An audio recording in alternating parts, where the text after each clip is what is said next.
Shoo, shoo.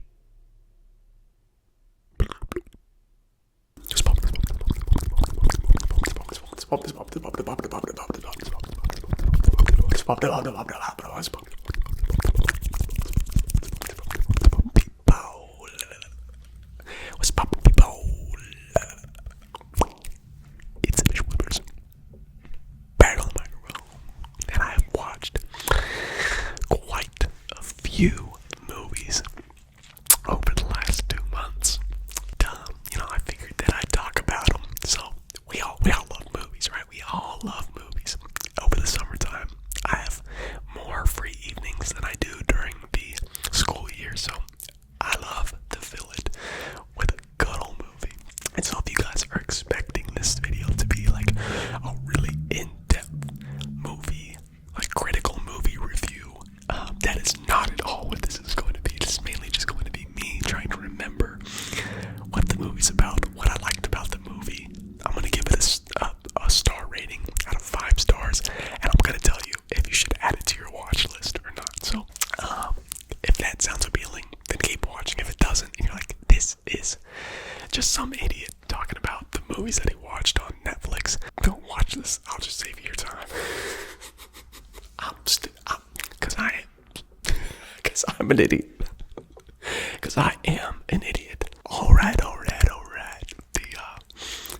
The first 3 movies that I want to talk about that I watched like the middle of May were the first 3 Harry Potter movies. So I started reading the series 2 years ago. And, we finished the first 2 books. Then I read the 3rd book earlier this summer. And I'm currently reading the 4th book now. So Paris and I, we watched the first 3.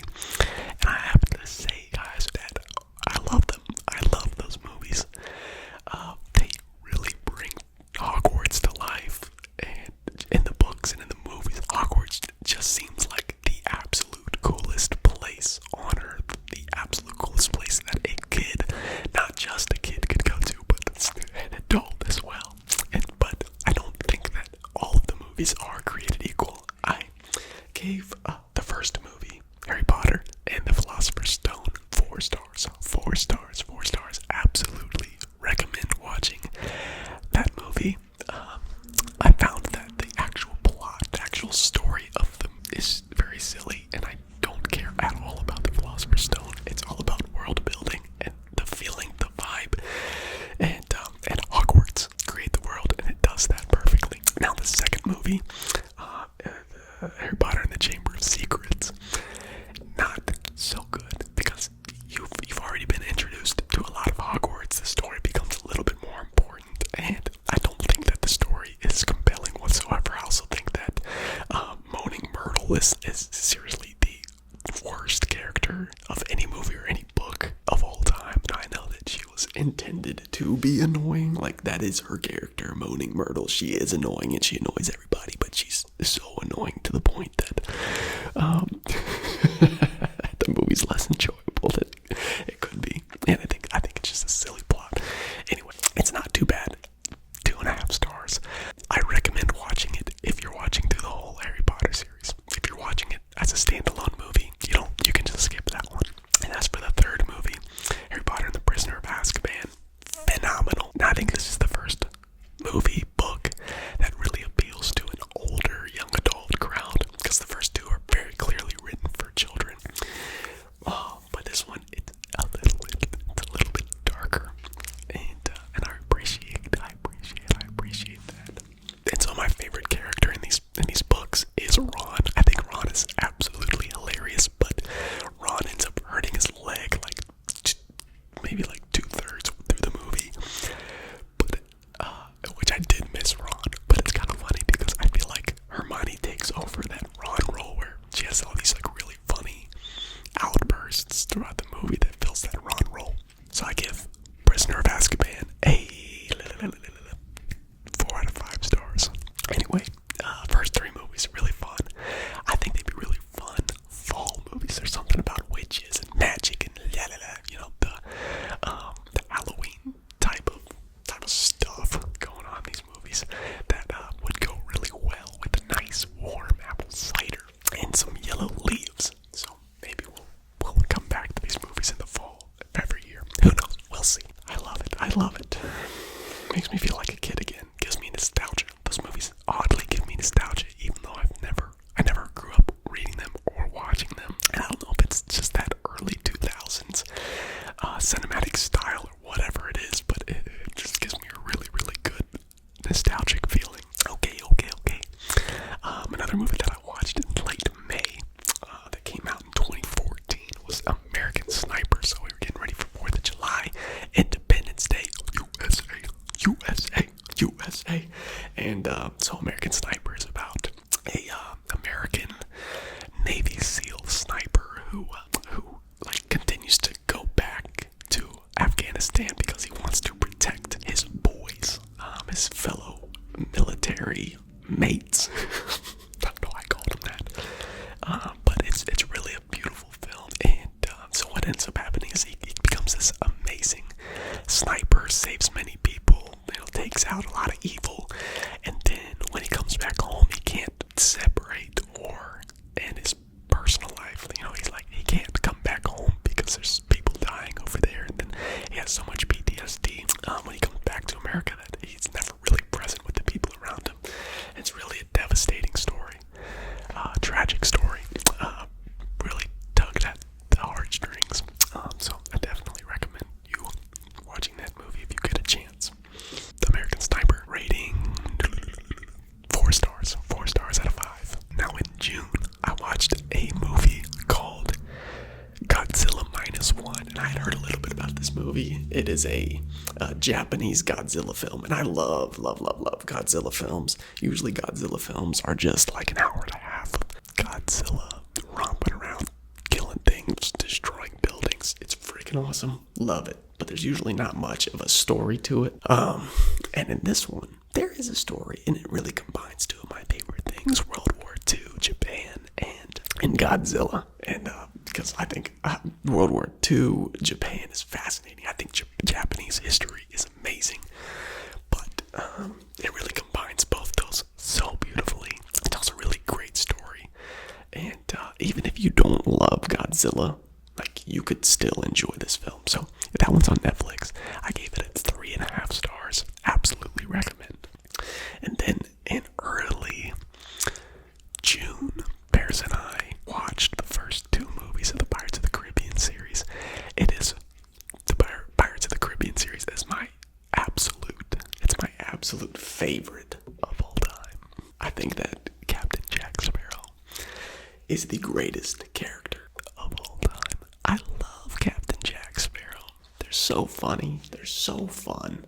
And they're not movies that are going to make you reconsider your life or the purpose of life or the meaning of why we're here. They're fun.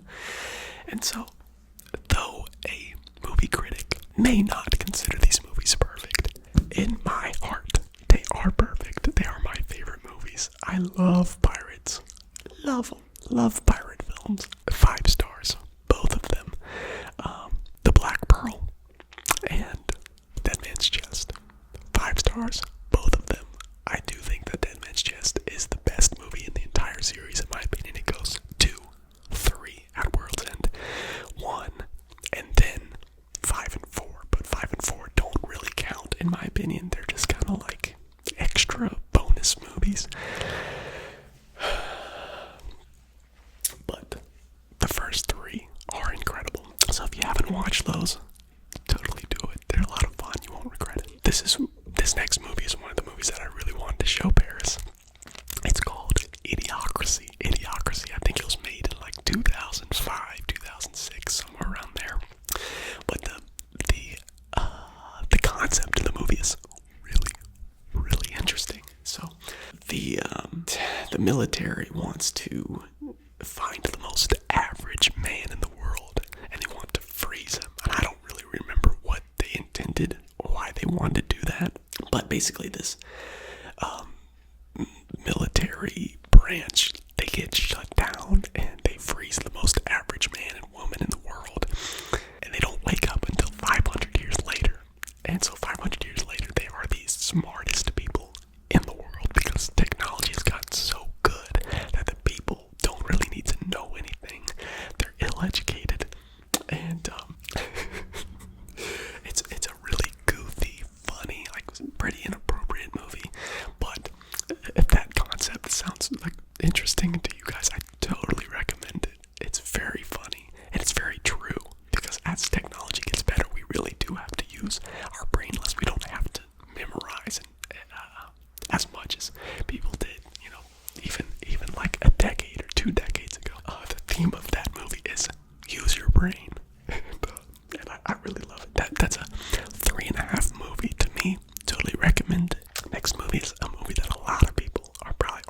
familiar with, this movie is called Inside Out. Now, we were getting ready for the second Inside Out movie that just came out, but Inside Out is one of my favorite Pixar movies that came out the last couple of years. And I think that Inside Out it's just such a innocent, hilarious, witty, heartfelt little animated film that takes a really simple situation, a situation that a lot of people go through, being a child and having to move from one house or one city to another city or house, and you lose your friends and whatnot. So it takes that simple situation that doesn't really sound like a great plot, but the way that they're able to capture all the childhood emotions and explain them to show you how each one kind of impacts the behavior of us.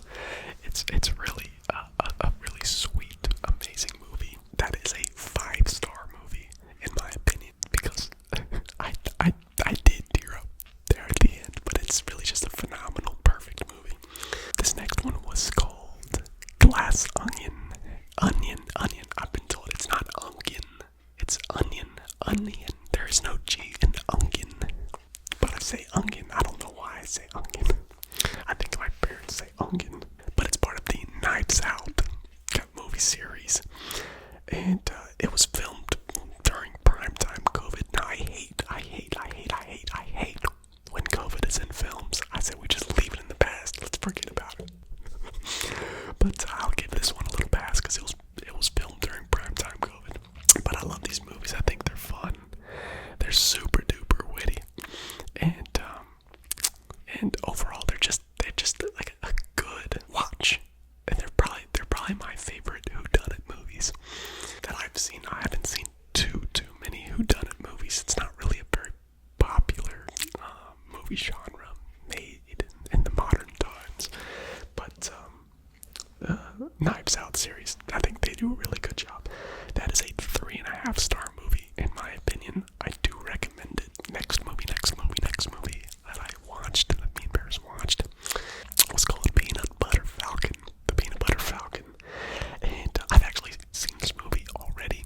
It was good enough for me to watch a second time, but I really, really wanted to show Paris this movie because Paris really loves people with Down syndrome. And this is such a sweet film. Humanizing, real, adventurous, filled with romance and friendship, and, just all the above things that we love. And we love some Shia LaBeouf, man. I really do love Shia LaBeouf. I think he's one of my favorite actors. He did an interview, I forget what the Punisher, or the guy that played the Punisher. He did an interview with him maybe a year or two ago. It's a really incredible interview because he talks about how his purpose in life really changed, and how his ultimate goal now is just to be a useful man. And I think I don't want to go on too long of a tangent, but I think that's what we really want in life, is we just want to be useful. Peanut Butter Falcon, such a sweet film. I think it does a really good job of not focusing too much on the hows of how everything is working together, but it focuses more on the romance and the friendship and the whys of the movie, the whys and whats, because you can get lost in the house, and this movie does not do that. It really does a good job of staying focused. It's a fantastic film. It's a 4 out of 5. Add that one to your watch list if you have not seen it. The next one, now we're getting into a rough patch, because all the movies that I've seen so far have been pretty good. This one is called Rolling Thunder. So I heard about this movie when I was reading Quentin Tarantino's cinematic speculation, and he speaks really, really highly of this film, because I think it might be a precursor to Taxi Driver. It's a precursor to Taxi Driver, written by Paul Schrader, who also wrote Taxi Driver. But oh my lord, this movie sucked. This movie's terrible.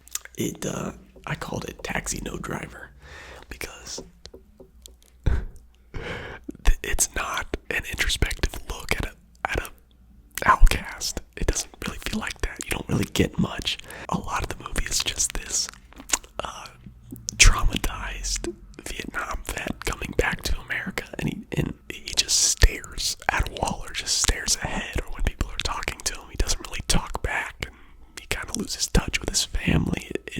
little bit like American Sniper and Taxi Driver combined, but take the worst elements of those, make them both horrible movies, and then you get Rolling Thunder. That movie was garbage. That is a 1.5-star movie, and I very clearly do not recommend you watching that movie. In fact, and to hammer home the point, in case you didn't understand, the main character in the movie even says, "I'm dead inside," multiple times. "I'm dead inside," in case you hadn't picked it up yet, which you may not have. I don't know. The next movie that we wanted to watch the Divergent series. Oh, jeez, guys, these were horrible. So we watched Divergent first, and I don't even really want to go too much into these because they're so incredibly awful. Oh my lord, they're made for like 11 and 12-year-olds who have no grasp on reality. I guess the concept is kind of neat, but this is like some of the worst world building I've ever seen.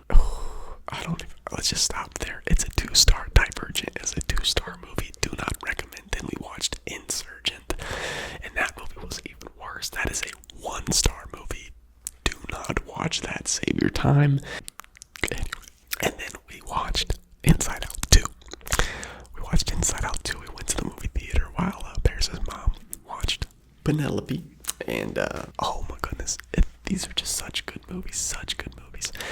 I gave Inside Out 2 4 stars. It is a 4-star movie. I think that it's super well done. I just don't think that the story connected to me as much as the first movie. I don't even really want to take anything away from it. It is a fantastic film. So if you liked the first Inside Out movie, absolutely go see the second. And then I watched a film called Legends of the Fall. This is a movie from 1994, starring Brad Pitt. So, on the Letterboxd reviews, most people are just watching this movie because they love Brad Pitt. They think he's hot. I mean, Brad Pitt is a freaking absolute stud. Incredibly handsome in this movie. That's not why I liked it. One of my favorite books, the book that has completely changed my life, and it really puts words to how I feel. I function. Be able to understand my heart a little bit better. The book is called Wild at Heart, and in Wild at Heart, they talk about this movie a little bit because this movie does a good job characterizing or encapsulating how a man who allows his heart to run wild has a great potential to do harm or to love harder than any man could ever if they allowed their heart to be dull. And so when a man allows his heart to run wild, it's dangerous, but it could be dangerous because they can hurt people. But also, if somebody allows their heart to run wild, they can love their children, love their wife, protect their family, and live passionately. Just in order to live like a really fulfilling life and to love the people around them. I've never seen a movie encapsulate that idea better. I give it 4.5 stars. I loved it. You guys might not like it as much as I did because I really love that book. But this video is getting a little bit long and I want to keep going. So talk about these movies rather quickly to end because I still got a few left. Now, I watched War Dogs. Gave that movie 3.5 stars. I love Fat Jonah Hill and Miles Teller. They light it up in that movie. I thought it was super interesting. It's a great story. Good movie. I recommend it for the bros out there. The bros are going to love this movie. Then I watched Society of the Snow. That movie's absolutely terrifying. That is a movie that could... a way too realistic movie that hits on a lot of my fears. Brutal movie. Let's just say that people eat other people. And, but it's a really good movie. 4 out of 5 stars. Do recommend. It's on Netflix. Then I made a huge mistake. I told Paris that I wanted to watch A Family Affair, which is, it's Zac Efron's new movie on Netflix. Oh, I made a huge mistake, guys. That movie is That movie is really, really, really, really, really, really, really bad. It's horrible. It's terrible. Don't watch it. Save your life. Save your time. It's a half-star movie. It's seriously one of the worst movies I've ever seen. Then I watched a movie called Race. Race. It is like a movie about Jesse Owens and his running career. It's a movie that would be a great movie to show in a history class. But I gave it 2.5 stars. It's not because the movie's not good. It was just a nice story. Those kind of movies that just tell a story well. And it just kind of seems like that's it. You told the story. Didn't like really move me or anything. That's like a 2.5 star movie. It means that I enjoyed it, but there's really nothing else there. And that's how I felt about that. It's okay. It's a nice story. And another movie that I felt like that was Hillbilly Elegy. Now, Hillbilly Elegy gets like a bad rep because the main character is J.D. Vance, who is now Donald Trump's running mate, and he's a senator in Ohio who's Republican. So it's politically, it's mixed up politically, but there's no political talk in the movie at all. It's just a nice story about JD's life. And so I gave it 2.5 stars. It was fine. And I got some amazing movies that I watched. I got like a minute left. The Joker. That was the third time I've seen it. One of the best movies that I've ever seen. If you haven't seen The Joker and you love like Taxi Driver, these dark movies, these dark films, go watch it. It's amazing. 5-star film. Absolutely recommend. Interstellar. I had never seen it. Matthew McConaughey, one of my favorite actors. Go watch it. Cowboy Astronaut. Phenomenal film. Gave it a 4.5 stars. Just because I think that the love aspect of the film kind of gets lost. It feels extra. It didn't really hit for me. Watched an attempted comedy movie called Tammy. Was Melissa McCarthy. It's like Melissa McCarthy on steroids for like 2 hours. Just way too much Melissa McCarthy. 1.5 stars. Don't watch it. Don't recommend. Watch The Sandlot, a classic, an absolute classic. And look, every single scene in that movie is iconic. Every single one is iconic. That's a 5-star movie, and that's it. That's it. I've gone through my entire list. We've hit them